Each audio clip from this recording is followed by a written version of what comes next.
सुप्रभातम। आज हम शास्त्री द्वितीय वर्ष के विद्यार्थियों के लिए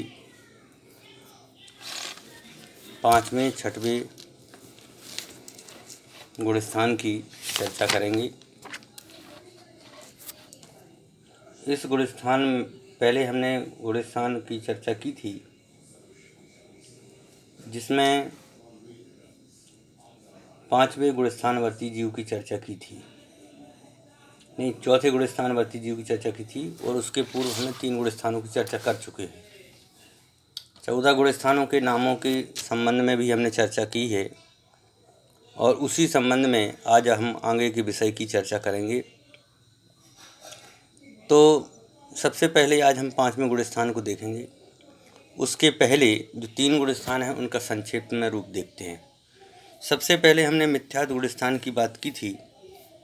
तो मिथ्यात्व गुणस्थान में हमने देखा था, जो प्रमत्त आदि गुणस्थानों को प्राप्त नहीं हुए, अर्थात जिन्होंने अपने आत्मस्वरूप को नहीं पहचाना और मिथ्या रूप आचरण कर रहे हैं, ऐसे गुणस्थानवर्ती जीव को मिथ्या दृष्टि गुणस्थान कहते थे।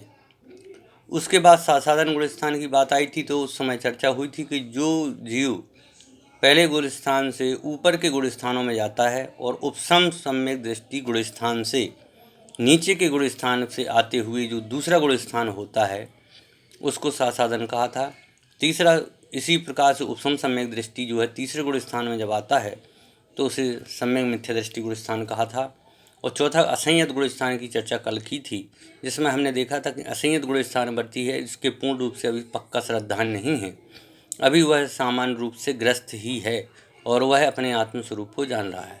ऐसे असंयत सम्यक दृष्टि के बाद में आज हम प्रमत्त संयत की बात करेंगे कि प्रमाद सहित महावृत्ति साधु को प्रमत्त संयत कहते हैं।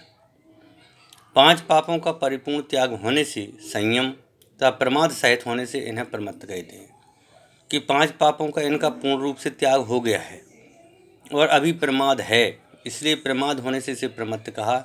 यहाँ प्रमाद का सबसे हल्का रूप होता है।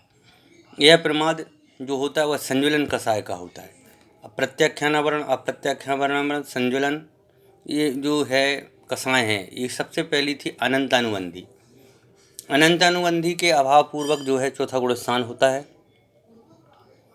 और उसके बाद में 5वां गुणस्थान होता है 2 कषाय चौकड़ी के अभाव पूर्वक। 2 कषाय चौकड़ी का मतलब होता है कि अनंतानुबंधी क्रोध मान माया लोभ का पूर्णता भाव और अप्रत्याख्यानावरण क्रोध मान माया लोभ का पूर्णता भाव।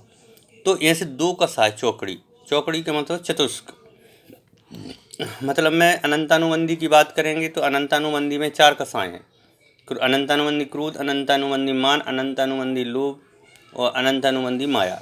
इसी प्रकार से अप्रत्याख्यानावरण में अप्रत्याख्यानावरण क्रोध, अप्रत्याख्यानावरण मान, अप्रत्याख्यानावरण माया, अप्रत्याख्यानावरण लोभ।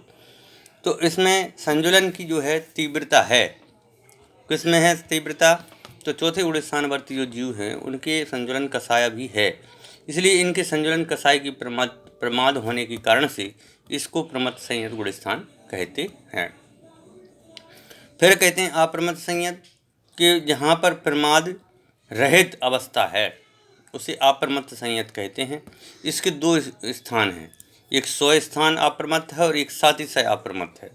100 स्थान का मतलब में होता है जो प्रमत्त अप्रमत्त अवस्था में डोलते रहें, वे 100 स्थान अप्रमत्त हैं।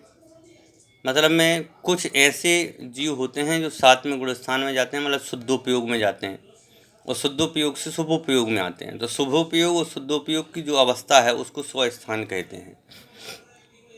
जैसे तरंगायलित जल पर पड़ा लकड़ी का टुकड़ा ऊपर नीचे डोलता रहता है, वैसे प्रमाद जन संस्कारों के कारण इनकी नैया 6वें 7वें गुणस्थान में झूलती रहती है, और ऐसे गुणस्थानवर्ती को कहते हैं 100 स्थान अप्रमत्त गुणस्थान। उसके बाद में आता है 700 अप्रमत्त के प्रमाद का पूर्ण रूप से विराम प्राप्त कर लिया जिन्होंने। ऐसी अवस्था को प्राप्त करने वाले जो जीव हैं या जो साधक हैं उन्हें अप्रमत्त कहते हैं।